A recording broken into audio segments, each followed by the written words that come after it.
The ultimatum. Commander Vex Thalorian stood on the bridge of the Crimson Mandate, his translucent blue skin rippling with what his species called anticipation marks. Before him, the holographic display showed a small blue-green planet spinning peacefully in the darkness of space. Earth, the humans called it. Such arrogance, Vex muttered, his three-fingered hand gesturing at the tactical readout. 23 solar cycles they've had to comply with the Galactic Concordat. 23 cycles to abandon their industrial expansion, their resource exploitation, their reckless technological advancement. His second-in-command, subtactician Mira Quellis of the silicon-based Krev Collective, hummed in agreement. Her crystalline body refracted the bridge's crimson lighting into dancing patterns across the walls. The Concordat's patience has limits, Mira said, her voice like wind chimes in a storm. The humans have consumed more raw materials in the last century than most species use in 10 millennia. Their exponential growth threatens the galactic resource equilibrium. Vex pulled up another display. Humanity's timeline glowed before him, from primitive tool users to spacefaring civilization in mere thousands of years. It was obscene. Most species took millions of years to achieve what humanity had done in what amounted to an evolutionary eye blink. Broadcast the final ultimatum, Vex commanded. Full translation matrix. I want every human device capable of receiving a signal to hear this. Across Earth, screens flickered. Phones buzzed. Emergency broadcast systems activated. In homes, offices, streets, and military installations, humanity heard the same message simultaneously.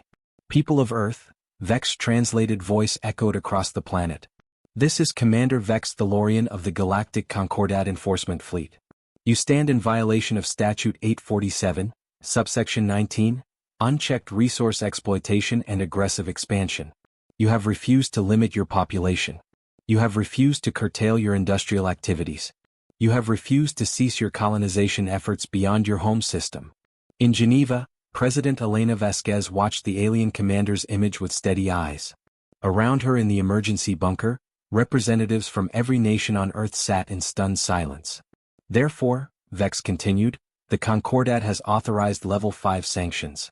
You have 72 hours to dismantle your orbital infrastructure, decommission your spacecraft, and submit to Concordat oversight. Failure to comply will result in orbital bombardment of your industrial centers, followed by systematic dismantling of your technological civilization. You will be returned to a pre-industrial state for the good of galactic stability. The transmission ended. For 3 heartbeats, the bunker was silent. Then everyone spoke at once. Quiet. Elena's voice cut through the chaos. She turned to General Marcus Webb, the grizzled commander of Earth's Unified Defense Forces. Marcus, what are we looking at? Marcus pulled up holographic displays with a swipe of his weathered hand. Their fleet consists of 47 capital ships, each approximately 3 kilometers in length. Hundreds of support vessels. Weapon signatures we've never seen before. He paused. Madam President, our entire defense grid was designed to fight each other, not this. So we can't win, someone said from the back of the room. I didn't say that, Marcus replied, a dangerous glint in his eye. Elena looked at the general. She'd known him for 15 years, had seen him in situations that would break lesser people. You have an idea. More of a philosophy, Marcus said. The Concordat sees us as children playing with dangerous toys. They think we're too primitive to understand the greater galactic good. They're approaching this as a police action, not a war. And? Elena prompted. And police actions assume the criminals will either surrender or put up token resistance before being subdued. Marcus's smile was sharp.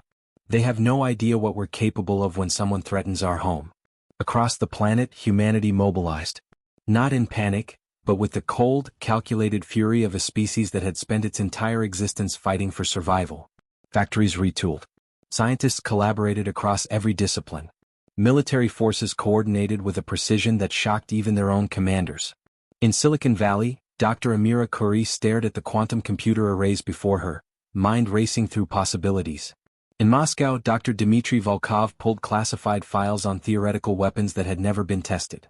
In Tokyo, engineers began assembling something that had existed only as blueprints marked theoretical, do not construct. And in a small town in Colorado, former Marine Captain Jack Reeves, now a high school history teacher, looked at his students' terrified faces and said something that would be repeated in classrooms across the world. Humanity has been told we can't do something exactly once before in history. The galaxy just became the second. Aboard the Crimson Mandate, Vex monitored Earth's electromagnetic emissions. He noted the increased activity with satisfaction. They were preparing to comply as expected. Good. This would be a simple operation. The humans would learn their place in the galactic order, and the Concordat would maintain stability. It never occurred to him that the increased activity might mean something else entirely. That was the Concordat's first mistake. It would not be their last. Preparation. 60 hours remained. Dr. Amira Khoury hadn't slept since the ultimatum. Neither had the 300 scientists now connected to her quantum network, their screens glowing in darkened labs across 6 continents. She stared at the simulation running on her display, humanity's entire collected knowledge of physics, chemistry, and engineering being processed through algorithms that pushed the boundaries of what quantum computing could achieve. "Amira, you need to see this," said Dr. Yuki Tanaka from the Tokyo Institute. Her face appeared in a video window, eyes bright with exhausted triumph. "We've been analyzing their transmission carrier wave. They made a mistake." Amira leaned forward. "What kind of mistake?" "The kind you make when you think you're so superior that security doesn't matter." Yuki's fingers flew across her interface. Their signal didn't just carry the ultimatum. It carried metadata, technical specifications, energy signatures. They essentially handed us a complete breakdown of their communication protocols and shield frequencies. "They wanted us to understand the message," Amira breathed, "so they used a universal translation matrix that had to interface with our technology." "Exactly. And in doing so, they gave us the keys to their entire electromagnetic spectrum." Yuki grinned fiercely. "We can see them, Amira. All of them. Every ship, every energy signature, every weapons array." Amira immediately forwarded the data to General Webb's tactical command. But her mind was already 3 steps ahead. "If we can read their signals, can we disrupt them?" Yuki's grin widened. "Already working on it." At Peterson Space Force Base in Colorado, General Marcus Webb assembled what he privately called the Impossible Tactics Team, the brightest strategic minds humanity had produced, pulled from military, gaming, corporate strategy, and even professional sports. "Let's establish baseline facts," Marcus began, pulling up the holographic display. "They have superior firepower, superior shielding, and superior numbers. Any direct engagement ends with Earth as a smoking crater." "Agree?" Heads nodded around the table. "Good. Now forget everything you know about military doctrine. The Concordat has fought wars for millions of years. They've seen every conventional tactic, every traditional strategy. So we don't fight conventionally." Marcus highlighted Earth's orbital infrastructure. "They want us to dismantle our space stations and satellites." "Why?" "Remove our eyes in the sky," said Admiral Chin Rodriguez. "Blind us." "Partially," Marcus agreed. "But also because they see them as weapons platforms. They're thinking about military assets." He zoomed in on the International Space Station. "They're not thinking about leverage." "Hostages," breathed Colonel Sarah Okonkwo, catching on. "They won't destroy infrastructure with people still aboard. Not as a first strike. They're trying to enforce compliance, not commit genocide." "Not immediately," Marcus corrected. "Which buys us time. We evacuate non-essential personnel, but we keep skeleton crews everywhere. Make them think we're complying while actually fortifying positions." The strategy began taking shape. Deception. Misdirection. Asymmetric warfare on a scale never attempted. But they needed more than tactics. They needed weapons that could hurt ships designed to withstand anything the galaxy could throw at them. In a classified facility beneath the Ural Mountains, Dr. Dmitry Volkov stood before a massive cylindrical device that humanity had hoped never to use. The theoretical weapons team had called it Pandora's Fist, a magnetic accelerator cannon capable of launching projectiles at 30% the speed of light. "The calculations are sound," Dmitry told the assembled engineers, many who had worked on the Large Hadron Collider. "But the power requirements are now available," interrupted Energy Minister Han Soo-jin via secure video link. "Every nuclear reactor on Earth is being brought online. Every solar farm, wind turbine, and hydroelectric dam. We're channeling everything through the unified grid." Dmitry felt a chill run down his spine. "That's enough energy to power the planet for decades. You're giving it all to weapons systems?" "To survival systems," Han corrected. "We only need to hold out long enough to change their calculation. Make them realize that subjugating Earth costs more than leaving us alone." Across Earth's surface, strange construction projects began. Massive coil assemblies rose from the ocean floors. Abandoned mine shafts became vertical launch tubes. The ancient HARP facility in Alaska powered up for the first time in years, but not for atmospheric research. And in orbit, something unprecedented happened. Every space-capable nation simultaneously launched their entire payload capacity. Not weapons, manufacturing equipment. 3D printers using lunar regolith and asteroid metals. Construction drones. Assembly frameworks. In 72 hours, humanity couldn't build a fleet, but they could build something the Concordat wouldn't expect. Captain Isabella, Izzy Ferrara watched from her position on the Mars orbital platform as Earth's moon became a hive of activity. Robotic construction drones swarmed across the lunar surface like industrious ants, building structures whose purposes she could only guess at. "They're calling it Operation Hornet's Nest," her first officer, Lieutenant James Park, reported. "The idea is, make every inch of near-Earth space so costly to occupy that they'll think twice," Izzy finished. She looked at the red planet below them, humanity's first extraterrestrial colony. "And us? What's our role?" James pulled up classified orders. "Mars is our ace in the hole. They don't know about our self-sustaining colony here. If Earth falls, we carry on. We remember. We rebuild. And we avenge," Izzy added quietly. 48 hours remained. First blood. 24 hours remained when the Concordat made their second mistake. Commander Vex reviewed Earth's compliance status with growing satisfaction. Orbital traffic had increased dramatically, clearly evacuation procedures. Energy signatures showed massive power redistributions, probably shutting down industrial centers as ordered. The humans were behaving exactly as predicted. "Subtactician Quellis," Vex said, his skin patterns shifting to triumph marks, "prepare a preliminary assessment team. 6 light cruisers. Have them perform close-range scans of Earth's primary population centers. Let's verify their compliance before the deadline." Myra's crystalline form chimed uncertainly. "Commander, standard protocol suggests maintaining distance until full surrender is confirmed." "Standard protocol is for species that might pose a threat," Vex replied dismissively. "These humans have chemical rockets and primitive railguns. What are they going to do against quantum-shielded hulls that have withstood stellar flares?" The 6 cruisers, each a kilometer long and bristling with weapons that could sterilize a continent, descended into Earth's orbital space. They moved with the casual arrogance of apex predators entering a petting zoo. At Peterson Space Force Base, alarms blared. 6 contacts breaking formation, announced the tactical officer. Descending to low Earth orbit. Current trajectory brings them over North America, Europe, and East Asia. General Webb watched the display with predatory stillness. "Distance to our prepared positions? 1,500 kilometers and closing. They'll be in range in 4 minutes. All stations, this is Webb. Hold fire. Let them get comfortable." Marcus's voice was ice. "Amira, are we ready?" In her Silicon Valley lab, Dr. Curry's fingers hovered over a single key. Around the planet, 37 quantum supercomputers hummed in perfect synchronization, each one running variations of the same virulent code. "The virus is ready," Amira confirmed. "Based on their communication protocols, it should propagate through their entire fleet network within microseconds of contact." "It won't shut them down," cautioned Dr. Tanaka from Tokyo. "Their systems are too alien, too robust. But it will create interference. Sensor ghosts. Communication lag. Chaos." "Chaos is all we need," Marcus replied. "Execute on my mark." The Concordat cruisers reached low orbit, their sensors sweeping across Earth's surface. In the command center of the lead cruiser, Captain Jean Mordaxis noted the readings with approval. Large-scale power reductions. Reduced emissions. The humans were. His displays flickered. Just for a nanosecond, but Jean noticed. "Communications, verify network integrity." "Checking, sir. All systems show." The communications officer paused. "Sir, I'm reading 73 additional vessels in formation." "No, wait, 41. The count keeps changing." "Sensor ghosts," Jean said, but uncertainty crept into his voice. "Recalibrate in." That's when Earth struck. They weren't missiles. Missiles would have been detected and intercepted.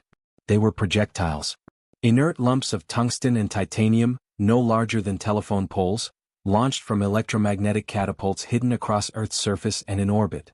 Moving at 30% of light speed. The Concordat shields were designed to stop energy weapons and explosive payloads. They had been tested against every conventional weapon in the Galactic arsenal. But nobody in the Concordat had considered kinetic weapons moving at relativistic speeds. It was considered too primitive, too inefficient. The first rod struck the lead cruiser amidships. The impact released energy equivalent to a small nuclear weapon. The shields, designed to diffuse and absorb, found themselves trying to stop concentrated kinetic force they couldn't deflect. The shield held for almost 3 microseconds before catastrophic failure. The cruiser broke in half. The second and third cruisers managed to maneuver, their AI predicting trajectory based on the first impact. But Amira's virus was working, creating microsecond delays in their targeting systems. Phantom targets bloomed across their sensors. 2 more rods found their marks. The remaining 3 cruisers activated emergency protocols and began rapid ascent, their commanders screaming warnings to the main fleet. But humanity wasn't finished. Hidden on the lunar surface, in positions the Concordat's preliminary scans had missed, massive magnetic coils activated. Dr. Volkov's Pandora's fist, not 1 weapon but 17 of them distributed across the moon's far side. They didn't aim at the retreating cruisers.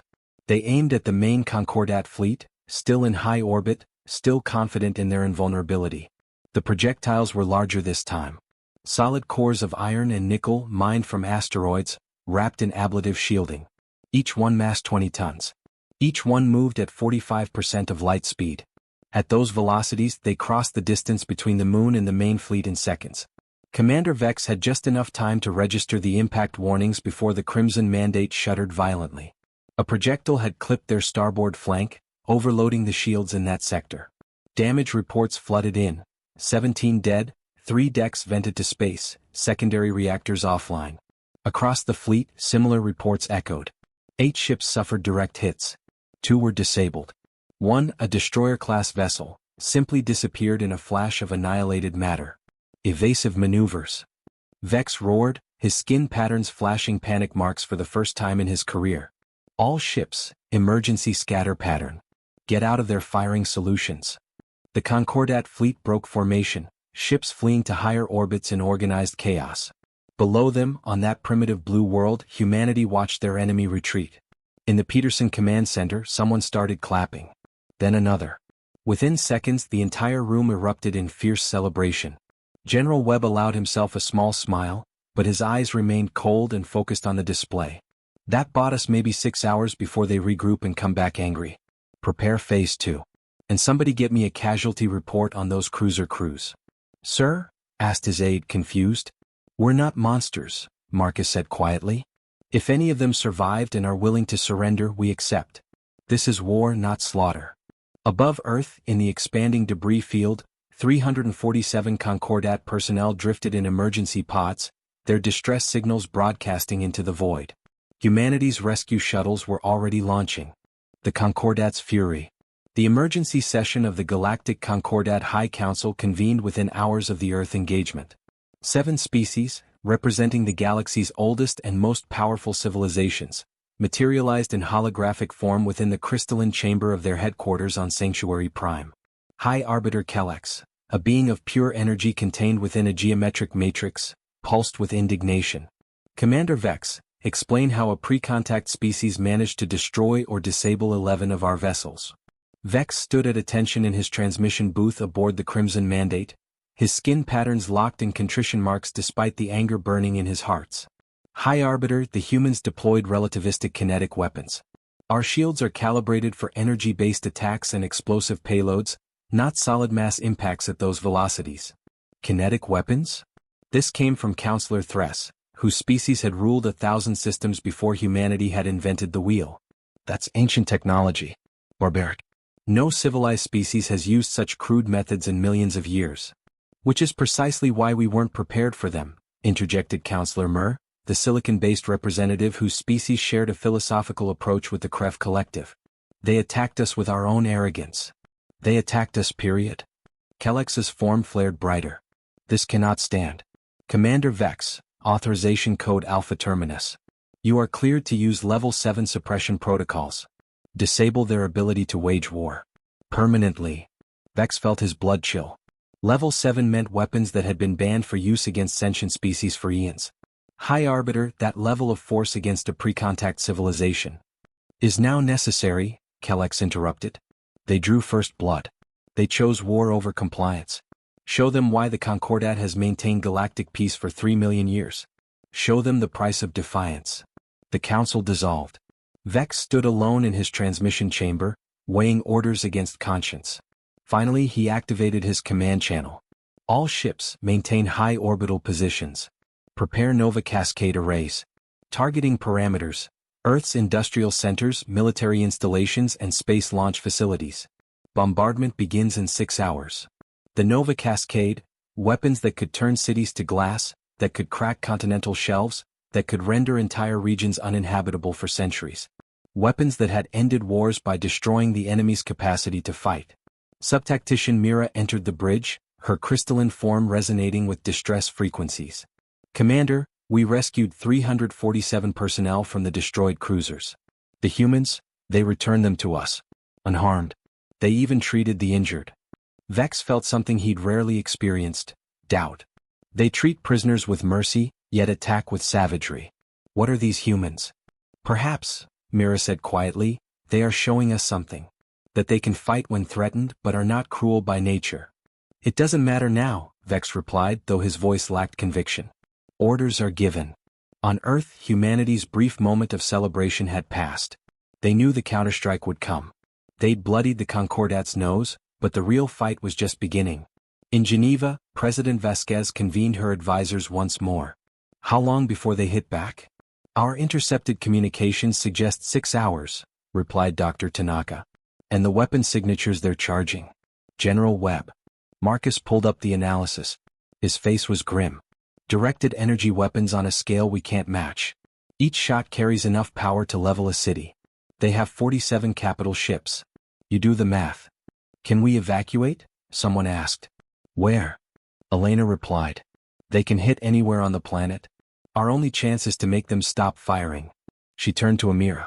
The virus bought us minutes last time. Can we do better? Amira shook her head. They've adapted.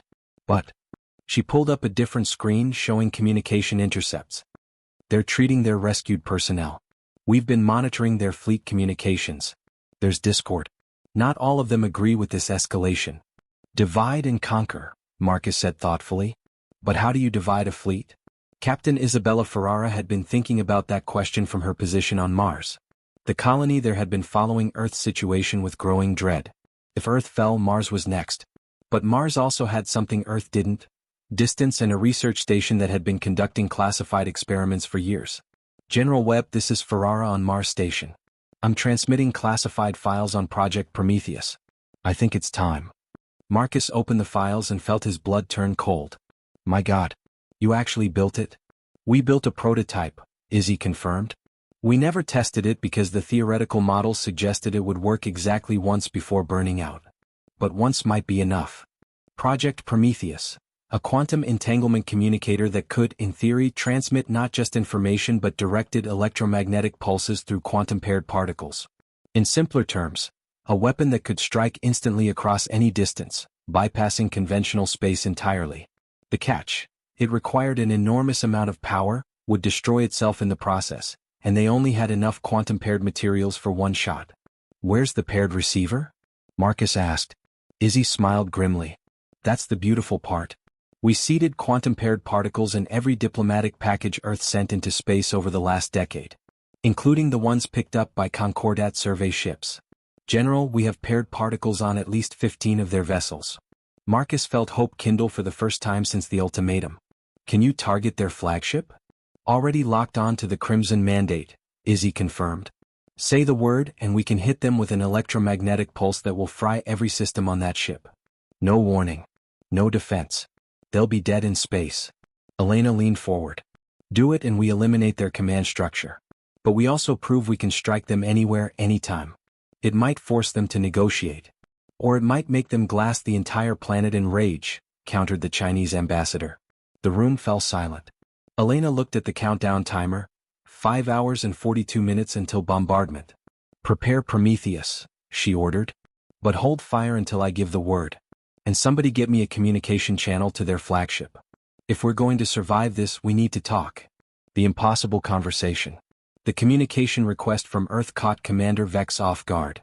His tactical advisors warned it could be a trick, another primitive attack disguised as diplomacy. But something, perhaps the memory of rescued personnel returned unharmed, perhaps simple curiosity, made him accept. President Elena Vasquez appeared on his holographic display. Vex was surprised by what he saw, not a military commander or warrior leader, but a middle-aged woman with tired eyes and a formal suit. She looked like an administrator, a bureaucrat. Not someone who had just orchestrated the destruction of 11 Concordat vessels. Commander Vex, Elena began, her voice steady despite the universal translator's slight delay. I'm President Elena Vasquez of Earth. I'm requesting a temporary ceasefire to discuss terms. Terms? Vex's skin patterns flickered with amusement marks tinged with anger. You are in no position to discuss terms. In 5 hours, we will systematically dismantle your civilization. Surrender immediately and we may show mercy. Mercy like you showed the Draven civilization? Elena replied calmly. The species you forcibly regressed to a pre-industrial state 70,000 years ago? They're still living in villages, Commander. Their entire history, culture, scientific achievement, erased because they refused to comply with Concordat resource quotas. Vex's patterns froze. How did she? We've been listening to your communications for hours, Elena continued. We know about the Draven, the Kelter, the Mishara. 17 species in the last 100,000 years that refused to submit. 17 species that were peacefully suppressed into technological infancy. How many of them ever recovered, Commander? None, Vex admitted, his voice quiet. Because regression is permanent. The knowledge can never be fully regained. But it was necessary to maintain galactic equilibrium. Unchecked expansion leads to resource wars, to suffering on an unimaginable scale. And who decides what's unchecked? Elena challenged. Who gave the Concordat the right to determine how other species develop? You talk about peace but you maintain it through the threat of annihilation. That's not peace, Commander. That's tyranny with better marketing. Aboard the Crimson Mandate, subtactician Mira watched the exchange with growing interest. She'd never heard anyone speak to a Concordat commander like this. More surprising, Vex was listening. You understand nothing of galactic dynamics, Vex said, but his conviction wavered. Humanity has existed for mere thousands of years. The Concordat has maintained stability for millions. We have seen species rise and fall. We know the patterns. Then you should know that the pattern is about to change, Elena said, her voice hardening. Because we're not the Draven. We're not going to let you erase everything we've built. You want a war? Fine. But understand what that means. She gestured off-screen and new data flooded Vex displays. Weapons analyses. Population distribution models. Industrial capacity assessments. But what shocked him was the timeline projection. This is what happens if you glass our major cities, Elena explained. You kill 5 billion people. You cripple our industrial base. But you don't destroy us. We have colonies on Mars, outposts in the asteroid belt, research stations throughout our system. We'll survive. And we'll remember. The timeline extended. Years became decades, decades became centuries. The projection showed humanity rebuilding, but darker, harder, unified by shared trauma and rage. In 200 years, we'll have our own interstellar fleet, Elena continued. Built from rage and loss. And we won't stop until we've burned the Concordat from the galaxy. We're very good at holding grudges, Commander. We're still fighting wars based on grievances from thousands of years ago. Imagine what we'll do with a grievance that involves 5 billion dead. Vex stared at the projections. His analysts had run similar scenarios, but seeing it presented so starkly made it real.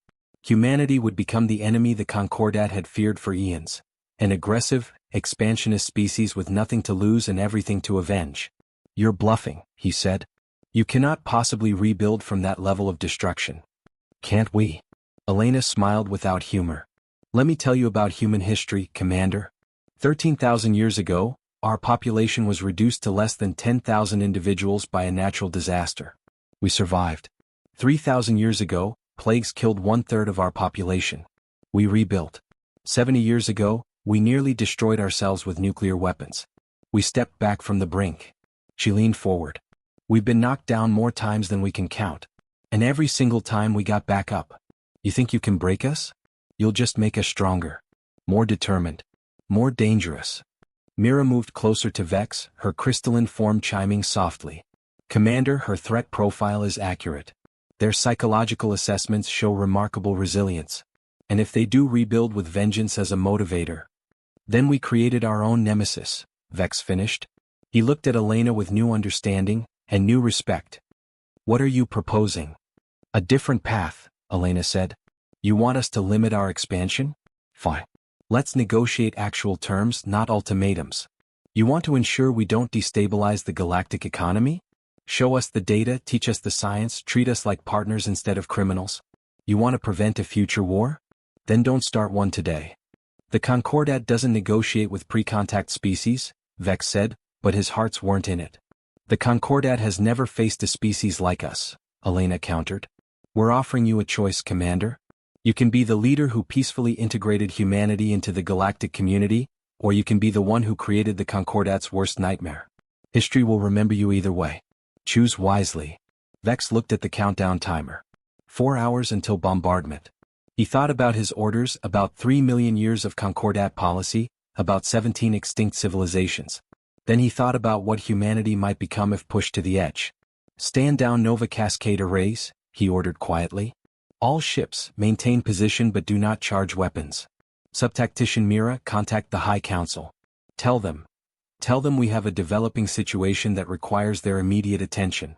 Elena exhaled slowly. Thank you, Commander. You just saved both our species. Don't thank me yet, Vex replied. I still have to convince the Council. And they're far less reasonable than I am. The Council's decision.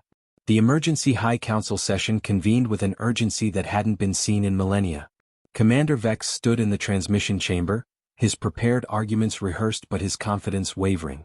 He was about to challenge 3 million years of policy. High Arbiter Kellex materialized first, his energy form already pulsing with agitation. Commander Vex, you were given explicit orders. Why are the Nova Cascade arrays not firing? Because I believe we're making a catastrophic mistake, Vex stated, his voice firm despite his racing hearts. The humans have presented evidence and arguments that demand Council consideration. Evidence? Counselor Thress's ancient form shimmered with skepticism. What evidence could primitives possibly offer? Vex transmitted the data. Humanity's historical records. Their psychological profiles. Their technological projection models. The Council reviewed in silence. Finally, Counselor Mer spoke, her silicon structure resonating thoughtfully. This is unprecedented. They're predicting their own future response to our actions and using it as a negotiating position. It's a threat, Kellex snapped. Sophisticated blackmail. Don't attack us or we'll become your enemy in the future. We should not reward such manipulation. Is it manipulation if they're correct? Vex challenged. Our own analysts confirm their projections. If we suppress them now, we create exactly the enemy they describe. A species united by trauma, driven by vengeance, technologically sophisticated, and utterly committed to our destruction. Then we ensure complete suppression, suggested Counselor Varn of the militant caste. Reduce them to pre-technological state. No industry, no science, no capacity to rebuild. Like the Draven? Myra's voice came through Vex's channel. He'd given her permission to observe. The Kelter? The Mishara? How did those suppressions work for galactic stability, Counselor? The Council chamber fell silent. The suppressed species were the Concordat's secret shame, civilizations locked in permanent regression, their potential forever unrealized. They weren't threats, but neither were they success stories. The Concordat has maintained peace for 3 million years, Kellex said, but there was less certainty in his voice. Our methods work. Do they? Vex pulled up galactic resource consumption data. In the last million years, Concordat member species have maintained zero growth. Zero innovation in most sectors. Zero expansion. We've achieved peace through stagnation. Is that really success? Stability is the highest virtue, Thress intoned. For whom? The new voice belonged to Counselor Prin, the youngest member of the Council, whose species had joined only 50,000 years ago. The humans have a saying, the only constant is change. Perhaps they're right. Perhaps our obsession with stability has made us stagnant. Dangerous thinking, Kellex warned. But not incorrect, Mer added. I've reviewed humanity's scientific output. In the last century alone, they've made discoveries that our combined species haven't achieved in millennia. Not because we're incapable, but because we stopped looking. We reached equilibrium and called it success. Vex saw his opening. The humans aren't asking to be exempt from all rules. They're asking to be partners in creating new ones. Rules that allow for controlled growth, monitored expansion, shared innovation. They're offering something we haven't seen in eons, a species willing to integrate while maintaining their drive to progress. And if they're lying? Varn demanded. If they're simply buying time to build weapons and attack us? Then we'll have the moral authority to respond with full force, Vex replied. But right now we're the aggressors. We delivered an ultimatum to a species that didn't even know we existed. We threatened to destroy their civilization without ever attempting dialogue. By our own laws, they had the right to defend themselves. That struck home. The Concordat's founding principles included the right of self-defense. Technically, humanity's attack on the cruisers had been legally justified. Kellex dimmed, his energy form fluctuating with uncertainty. What are you proposing, Commander? A trial integration, Vex said. We offer humanity provisional membership in the Concordat. They accept monitoring of their resource usage and expansion. We share our knowledge of galactic economics and sustainable growth. Both species learn from each other. If it works, we have a new model for integration. If it fails, we can still enforce suppression, but at least we'll have tried the peaceful path first. The council debated for hours. Arguments raged back and forth. Ancient protocols were cited. Historical precedents were examined. The galaxy's oldest species grappled with a question they'd never seriously considered. What if there was a better way? Finally, High Arbiter Kellex spoke. This council is divided. Such division has not occurred in recorded history. Therefore, we will do something equally unprecedented. We will allow a vote. 7 council members. 7 species representing the galaxy's power structure. One by one they declared their positions. Councillor Thress, maintain current policy. Councillor Varn, maintain current policy. Councillor Mur, trial integration.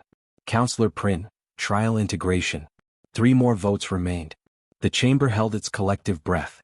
Councillor Jev of the Aquatic Collective, who had remained silent throughout, trial integration. My species was once young and ambitious. I remember what it felt like to be judged rather than understood. Councillor Rhett of the Hive Minds, trial integration. The humans' collective determination reminds me of my own species' strength.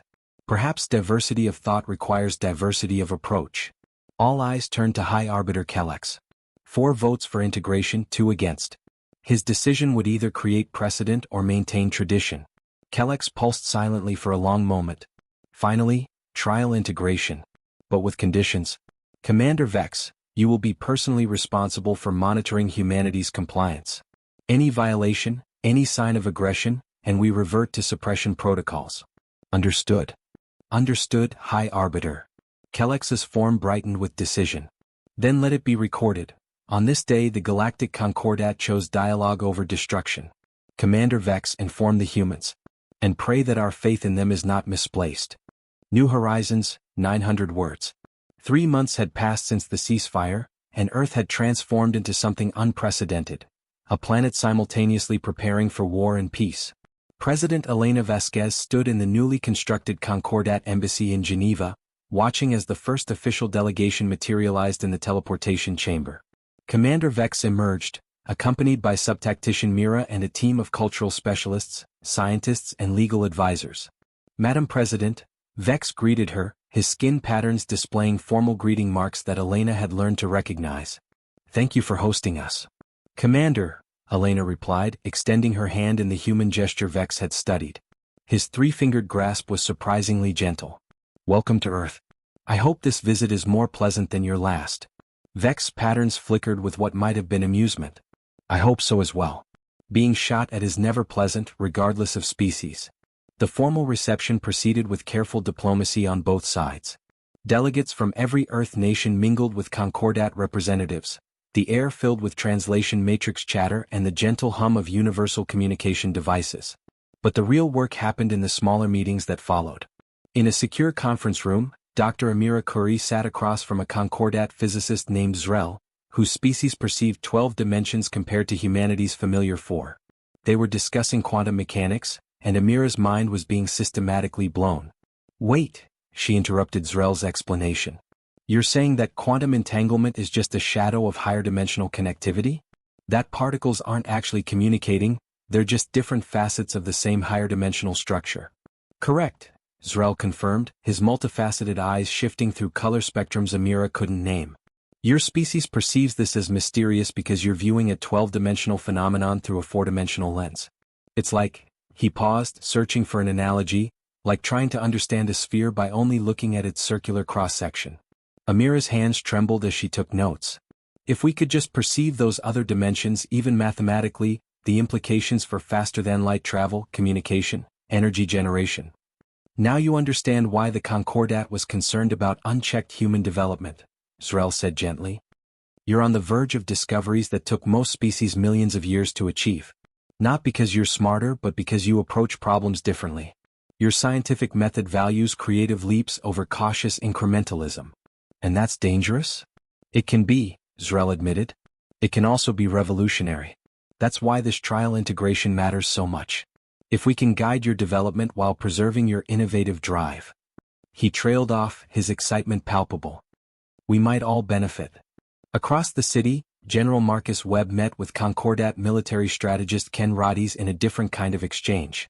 They stood in a holographic simulation room, reviewing the Battle of Earth from both perspectives. Your use of relativistic kinetics was inspired, Ken admitted, his warrior species respect showing in his posture. We haven't faced such tactics in epics. But here, he highlighted a moment in the battle, you exposed your lunar installations. We could have destroyed them if we'd recognized the threat sooner. Marcus grinned. That's what the decoy installations on the near side were for. You were supposed to target those. Ken's laugh was a deep rumble. Deception layered with deception. Your species has a gift for asymmetric warfare. My people respect that. He grew serious. But I must ask, the weapon you prepared but didn't use. Project Prometheus. That kind of technology could destabilize the entire galactic balance of power. Which is why we're sharing the data, Marcus replied. He transmitted the files. We're not keeping secrets that could threaten the Concordat. But we're also not destroying our defensive capabilities. Trust goes both ways, Commander Rotties. Ken reviewed the data, his expression thoughtful. This is unprecedented. Species don't volunteer strategic advantages. We're trying something new, Marcus said. Besides, you're sharing your defensive shield specifications with us. Seems only fair. On Mars, Captain Isabella Ferrara guided a group of Concordat engineers through the colony's agricultural domes. They marveled at humanity's efficient food production, the closed-loop ecological systems, the adaptability of the farming techniques. You built all this in less than 50 years? Asked Chief Engineer Mortis, her tentacles gesturing at the thriving green spaces. Most species take centuries to establish off-world food production. We didn't have centuries, Izzy replied. We had immediate needs and limited resources. Innovation happens fastest when failure isn't an option. Another human trait, Mortis observed. You thrive under pressure that would break most species. Or it breaks us, Izzy said honestly. We failed plenty of times.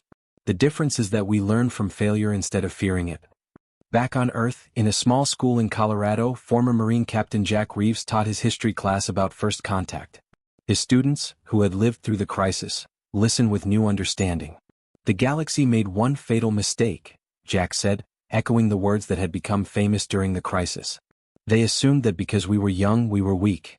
Because we were different we were inferior. Because we were primitive we were disposable. But we weren't, said a student. No, Jack agreed. We weren't. And now the galaxy knows it. But here's the important part. We also learned something. We learned that being strong doesn't mean being cruel. That defending ourselves doesn't require destroying others. That we can be fierce and compassionate, innovative and responsible, ambitious and wise. In Geneva, as the reception wound down, Elena and Vex found themselves on a balcony overlooking the city lights. Do you think this will work? Elena asked. Real integration, not just temporary peace?